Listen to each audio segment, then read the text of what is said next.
West Bengal centralise portal admission 2024 আজকের তোমাদের জন্য একটি অথেন্টিক তথ্য বা একটি গুরুত্বপূর্ণ তথ্য নিয়ে আলোচনা করব বা তোমাদের সামনে আমি তুলে ধরব। অবশ্যই করে প্রত্যেক ছাত্রছাত্রী তোমরা খুব উপকৃত হবে। আজকের এই ভিডিওটি তোমাদের জন্য খুব গুরুত্বপূর্ণ। আর যে সমস্ত ছাত্রছাত্রী আমার চ্যানেলে নতুন, তোমরা প্রত্যেকে সাবস্ক্রাইব করে রাখো। এইরকম নতুন নতুন তথ্য তোমাদের কাছে প্রথম মুহূর্তে পৌঁছে যাবে। তাহলে আমি যে বিষয়টি নিয়ে আজকে বলবো, যে সমস্ত স্টুডেন্ট ফার্স্ট ফেজ এবং সেকেন্ড ফেজে তোমরা অ্যাডমিশন ক্যান্সেল করে দিয়েছিলে, অ্যাডমিশন ক্যান্সেল করে তোমরা মপ আপ রাউন্ডে 8ই আগস্ট থেকে শুরু হয়েছে, প্রত্যেকে তোমরা অ্যাডমিশন বা অ্যাপ্লাই করেছো। এবারে যে সমস্ত স্টুডেন্ট তোমরা অনেকে দেখা যাচ্ছে যে পাস কোর্সে তোমরা ভেরিফিকেশন কমপ্লিট করেছিলে, কমপ্লিট করার পরে তোমরা অনেকে আবার পরবর্তীকালে মত চেঞ্জ করেছো বা পরিবর্তন করেছো যে তোমরা কোনো একটি সাবজেক্টে অনার্স নেবে। তাহলে সেই সাবজেক্টে অনার্স নিতে গেলে তাহলে তোমাকে অ্যাডমিশন ক্যান্সেল করতে হবে, এটাই হচ্ছে নিয়ম। কিন্তু অ্যাডমিশন ক্যান্সেলের লাস্ট ডেট ছিল 6ই আগস্ট বিকেল 4টের আগে পর্যন্ত। এবার যে সমস্ত স্টুডেন্ট এই টাইম বা সময় তোমরা অ্যাভয়েড করে দিয়েছো বা টাইমটা ওভার হয়ে গিয়েছে, তোমরা কিন্তু আর ক্যান্সেল করতে পারলে না, বা তোমরা ক্যান্সেল করতে গিয়েও দেখা যাচ্ছে অনেক সমস্যা হচ্ছে বা তোমাদের মধ্যে সংশয় হচ্ছে, যদি অ্যাডমিশন ক্যান্সেল করে দিই আবার যদি ফর্ম ফিল আপ না হয়, এই সমস্ত বিভিন্ন বিষয় নিয়ে তোমাদের মধ্যে একটা বিভ্রান্তি বা একটা দুশ্চিন্তার মধ্যে তোমরা ভুগছো। তোমাদের জন্য আজকের এই ভিডিওটি খুব খুব গুরুত্বপূর্ণ। প্রত্যেকে তোমরা প্রথম থেকে শেষ পর্যন্ত দেখবে, কেউ স্কিপ করবে না।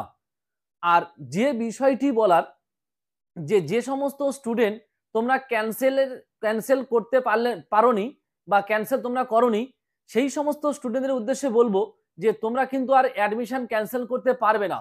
তোমরা হয়তো সাইবার ক্যাফে যাবে বা কোনো একটা কম্পিউটার সেন্টারে যাবে, গিয়ে হয়তো দেখা যাচ্ছে অ্যাডমিশন তোমরা ক্যান্সেল করলে, অ্যাডমিশন ক্যান্সেল করলে কিন্তু তোমাদের অ্যাডমিশন ক্যান্সেল অপশন আসবেই না, আর অ্যাডমিশন তোমাদের ক্যান্সেল হবে না। যে সমস্ত স্টুডেন্ট তোমরা 6 তারিখের আগে যারা অ্যাডমিশন ক্যান্সেল করেছে, তাদের একমাত্র কিন্তু মপ আপ রাউন্ডে এডিট অপশন পাবে। আর বা মপ আপ রাউন্ডে তুমি অনার্স ভর্তি হতে পারো বা তুমি অনার্স থেকে পাশে, তোমার যেমন খুশি তুমি তেমন ভাবে তুমি অ্যাপ্লিকেশন করতে পারো, বা তোমার ইচ্ছা অনুযায়ী তুমি কলেজ এডিট করতে পারো বা পরস্পর তুমি সাজাতে পারো। এটাই হচ্ছে রুলস। আর যে সমস্ত স্টুডেন্ট ফ্রেশ ক্যান্ডিডেট, যে একেবারে কোনো জায়গায় তোমরা ফর্ম ফিল আপ করোনি, তারা একেবারে নতুন আইডি তৈরি করে তাদের ফর্ম ফিল আপ করতে হবে। যেমন তোমাদের সাবজেক্ট পছন্দ বা যে কলেজ পছন্দ, সেইভাবে তোমরা কিন্তু অ্যাডমিশনটি করে পরপর তোমরা কলেজ সাজাবে। আর যে সমস্ত স্টুডেন্ট একেবারে ফার্স্ট ফেজ এবং সেকেন্ড ফেজে কোনো ফেজেই নাম আসেনি, তারা কিন্তু ওই একই আইডি দিয়ে তোমরা এডিট করবে। এডিট মানে হচ্ছে তোমরা কলেজ চুজ করবে বা তোমরা সাবজেক্ট চুজ করবে বা চয়েস করবে। তোমরা চয়েস করার পরে কিন্তু তোমাদের মপ আপ রাউন্ড অ্যাডমিশন মানে অ্যাপ্লাই কমপ্লিট হয়ে গেলে তোমাদের 8ই আগস্ট থেকে 17 আগস্ট পর্যন্ত তোমাদের মপ আপ রাউন্ডের অ্যাপ্লাই চলবে। এর মধ্যেই তোমাদের অ্যাপ্লাই করতে হবে। এই ডেট কমপ্লিট হয়ে গেলে বা ডেট ওভার হয়ে গেলে কিন্তু কোনোভাবেই আর হবে না।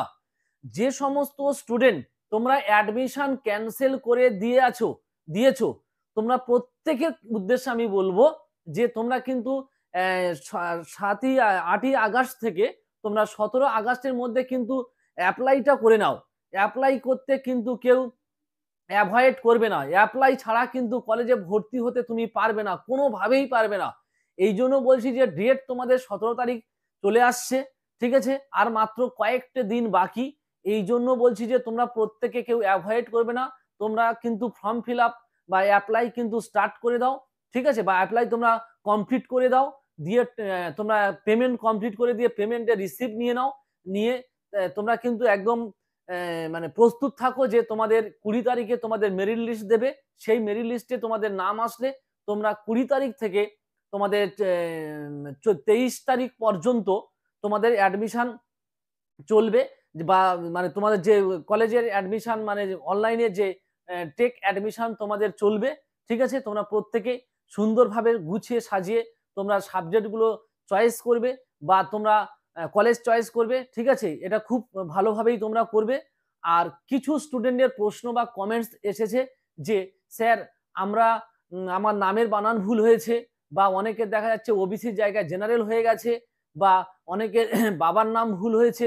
এই রকম প্রচুর কমেন্টস এসছে, যে তোমাদের আমি বলবো যে তোমাদের যাদের নামের স্পেলিং মিস্টেক হয়েছে, তোমাদের প্রত্যেকটা ছাত্রছাত্রীর উদ্দেশ্যে আমি বলবো যে তোমরা কোর্ট থেকে একটি এফিডেভিট করে রাখো। যেহেতু তোমাদের কলেজে গেলে প্রবলেম সলভ হয়ে যাবে, যেহেতু রেজিস্ট্রেশনের সময়, তবু একটা কোর্ট থেকে তোমরা এফিডেভিট করে রাখো, যে জায়গায় নামের বানান ভুল হয়েছে তার সেই ডকুমেন্টস, অরিজিনাল ডকুমেন্টসটি নিয়ে তোমরা কোর্ট থেকে একটা এফিডেভিট করে কপি হাতে রেখে দাও। যদি ইনকেস বলে যে না তোমার হবে না, তাহলে তুমি ওই কপিটি তুমি দেখাবে বা জমা দেবে, তাহলে দেখবে তোমাদের ওই যে স্পেলিং এর যে মিস্টেকটি, আশা করি তোমাদের প্রবলেম সলভ হয়ে যাবে। নেক্সট যে বিষয়টি আসছি, যে অনেক স্টুডেন্ট আমাকে কমেন্টস করেছে যে তোমাদের মানে সাবজেক্ট চেঞ্জের যে ব্যাপারটা, ঠিক আছে, যে তোমরা অনেকে দেখা যাচ্ছে যে কোনো একটা সাবজেক্টে অনার্স নিয়েছে, পাশে হয়তো দেখা যাচ্ছে যে কোনো একটি সাবজেক্ট আছে, যে সাবজেক্টটি হয়তো দেখা যাচ্ছে তার পছন্দ নয়, সে হয়তো ভাবছে যে আমি এই সাবজেক্টটি পরিবর্তন করব। সাবজেক্ট পরিবর্তন করার সময় হলো রেজিস্ট্রেশনের টাইমে, বা রেজিস্ট্রেশন যখন চলবে ওই সময় গিয়ে তোমাকে কলেজে কথা বলতে হবে, বা কলেজ যদি চেঞ্জ করতে দেয় বা পরিবর্তন করার জন্য কোনো নোটিশ জারি করে, তাহলে অবশ্যই তুমি সাবজেক্ট পরিবর্তন করতে যাবে। এই বিষয়ে কোনো সন্দেহ নেই, অবশ্যই তোমরা সাবজেক্ট পরিবর্তন করতে পারবে। আরেকটি যে তথ্য, নতুন যে একটি তথ্য দেব, যে তোমাদের মপ আপ রাউন্ডে বেশ কিছু কলেজ থেকে আমি ইনফরমেশন বা তথ্য পেয়েছি যে তোমাদের ফার্স্ট ফেজে বা সেকেন্ড ফেজে, বা যে সমস্ত মানে একটা ফোর্স ছিল যে স্টুডেন্টরা কলেজে ভর্তি হতে যাচ্ছে, বা ফার্স্ট রাউন্ডের আগে যে কলেজের যে অ্যাডমিশনের যে ব্যাপারটা, ঠিক আছে, অনেকে তো কলেজে অ্যাডমিশন নিয়েছে। মপ আপ রাউন্ডের অ্যাডমিশনের যে ফোর্স, সেটা কিন্তু খুব কম, একদম খুবই কম, ঠিক আছে। আর মপ আপ রাউন্ডে দেখা যাচ্ছে যে বেশিরভাগ ছেলেমেয়েরা পাস কোর্সের দিকে বেশি অ্যাডমিশনের জন্য দিকে ঝুঁকছে, হ্যাঁ, অনার্স কোর্সের দিকে খুবই কম, খুব কম। এবার যারা অনার্স নেওয়ার ইচ্ছা, তারা তো অবশ্যই অ্যাডমিশন নিয়ে অ্যাপ্লাই করছে, হ্যাঁ, যে খুব কম তা বলা যাবে না, নিচ্ছে, কিন্তু পাশের দিকে মানে স্টুডেন্টের মানে প্রবণতাটা বেশি। আর যে সমস্ত ছাত্রছাত্রী তোমরা অনেকে ভাবছো যে আমার পাশে পড়বো না, আমি অনার্সে পড়বো, কিন্তু তারা তো অ্যাডমিশন ক্যান্সেল করেনি, তোমাদের ভেরিফিকেশনে তোমরা অ্যাটেন্ড হয়েছিলে বা উপস্থিত হয়েছিলে, তাদের তো আর অ্যাডমিশন ক্যান্সেল করা যাবে না। আর যে সমস্ত স্টুডেন্ট অনেকে আছে যে আমি তো এই অনার্স নিয়ে পড়বো না, আমার তো মানে সিস্টেম অনুযায়ী বা পদ্ধতি অনুযায়ী আমার এই সাবজেক্টটি এসে গেছে, এই সাবজেক্টটি আমার পছন্দ নয়, সেই সমস্ত স্টুডেন্টদের বলবো যে মপ আপ রাউন্ড পুরোপুরি কমপ্লিট হয়ে গেলে, মপ আপ রাউন্ড পুরোপুরি কমপ্লিট হয়ে গেলে তাহলে তোমাকে কলেজে কথা বলতে হবে। যদি কলেজে সিট ফাঁকা থাকে, কোনো অনার্স সাবজেক্টে হোক বা পাস কোর্সে হোক, যদি সিট ফাঁকা থাকে, তাহলে অবশ্যই সেক্ষেত্রে কলেজের হাতে ভর্তি করা বা সাবজেক্ট পরিবর্তন করার পাওয়ার কিন্তু দেয়া হবে, ঠিক আছে। এটা আমি তোমাদের অ্যাডভান্স জানিয়ে দিলাম, এটা পরে তোমরা বাস্তবিক মিলিয়ে নেবে, ঠিক আছে। যে তোমরা যদি যারা মানে কলেজে ভর্তি হয়ে গেছো, কোনো একটি সাবজেক্টে অনার্স নিয়েছো, সেই অনার্সটি তার পছন্দ নয়, অন্য কোন তার যেটা পছন্দ সেই সাবজেক্টে অনার্স নিতে চায়, বা দেখা যাচ্ছে যারা পাস কোর্সে ভর্তি হয়েছে তো কোনো একটি সাবজেক্টে অনার্স নিতে চায়, সেই সমস্ত স্টুডেন্টদের উদ্দেশ্যে বলছি যে মপ আপ রাউন্ড যারা একবারে অ্যাডমিশন ক্যান্সেল করেনি, যারা অলরেডি ভেরিফিকেশন করে কলেজে ভর্তি হয়ে সবকিছু কমপ্লিট হয়ে গেছে, তাদের জন্য বলছি যে রেজিস্ট্রেশনের আগে মপ আপ রাউন্ড কমপ্লিট হয়ে যাবে। কমপ্লিট হয়ে যাওয়ার পরে যখন রেজিস্ট্রেশনের সময় আগে তোমাদের কলেজে যদি সিট ফাঁকা থাকে, তাহলে অবশ্যই তোমরা প্রত্যেক যে কলেজে ভর্তি হয়েছো, দেখবে সেই কলেজ থেকে তোমরা নোটিশ দেওয়া হবে, বা তোমরা শুনতে পাবে স্টুডেন্টদের মারফত, বা তোমরা যখন যাতায়াত করবে কলেজে, প্রত্যেকে কিন্তু তুমি একটি কথা তুমি শুনতে পাবে যে এরকম সাবজেক্টে, এই সাবজেক্ট থেকে ওই সাবজেক্টে অনার্স নেওয়া যাচ্ছে, সিট ফাঁকা আছে, বা পাস থেকে অনার্সে যাওয়া যাচ্ছে, সিট ফাঁকা আছে।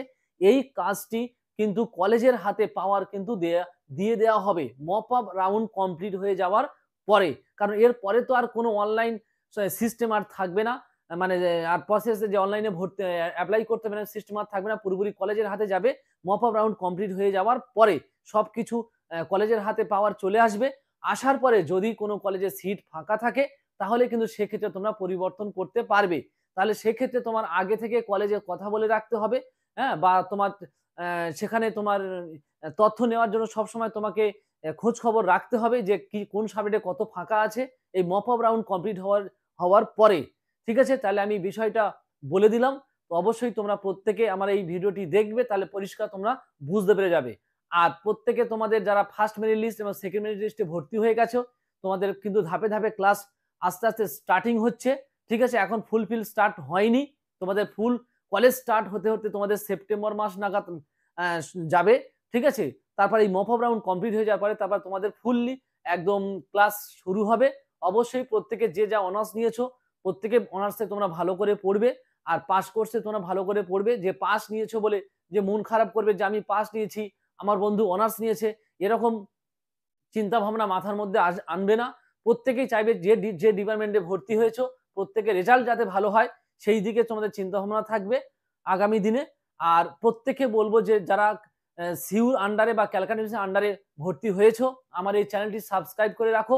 তোমরা প্রত্যেকটা মুহূর্তে সাজেশন এবং প্রত্যেকটা সাবজেক্টের নাম্বার ডিভিশন, সিলেবাস সবকিছু এভরিথিং সবকিছু তথ্য তোমরা আর্টস সাবজেক্টের উপরে পেয়ে যাবে। তাহলে আজকের ভিডিওটি এই পর্যন্ত। আর আমার ভিডিওটি যদি ভালো লেগে থাকে তাহলে অবশ্যই তোমরা সাবস্ক্রাইব লাইক করবে, আর এই বিষয়ের উপর কিছু জানার থাকলে কমেন্টস করবে, আমি উত্তর দেওয়ার চেষ্টা করব।